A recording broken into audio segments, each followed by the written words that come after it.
Monza mashinamizni ko'rib turibsizlar. Motorga antifriz o'tib ketgan. Bu holatda ko'pchilik galopkani ko'tarib qo'yadi. Galopkani ko'tarishdan oldin maslahatim yaxshilab diagnozni yaxshi qo'yib olib, keyin ochish kerak. O'shanda Monza minadigan akaladi, pul ancha tejaladi hamda motor ochilmaydi. Bunga nima sabab bo'lganini sizlarga ko'rsataman. Ko'rib turibsizlar, motorga polnisi sud bachodagi antifriz o'tib ketgan. Ko'p standart Devo mashinalarida bachodagi antifriz moy o'tib ketsa, aynan galovkani prikatkasidan chiqaradi, porshunga tushib, porshini yonib chiqib ketadi. Bu akamizda umuman boshqa narsa bo'lgan. Monzada bundan bari ko'p uchraydigan holat bo'ladi bu narsa. Bachodagi antifriz moyga o'tgan, turbina oriqmas hamda bu glyusterdan chiqib ketmayapti. Glyusterdan yonib yokida porshunga antifriz tushgan yo'q.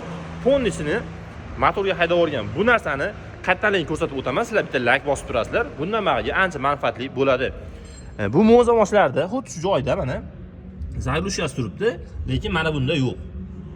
Raspitval orqa tomonida 3 ta zaglushkasi bo'ladi. Xuddi 3 ta zaglushka tesilib qolmaydi. Ya'ni bu mashinamiz 30 ming, patolog 50 ming kilometr yurgan xolos. Xuddi shu zaglushka mana chiqib ketgan. Bu zaglushkani nima qilamiz? Yoki o'zini kelaylar yaxshilab qoqiladi, yoki to'kirda sal keyinroq qilib yasatib qoqib qo'ysa muammo hal. Butun boshli bitta motordan saqlab qolgan bo'lamiz. Bu videoda ustakalarga jo'natib qo'yish esdan chiqmasin.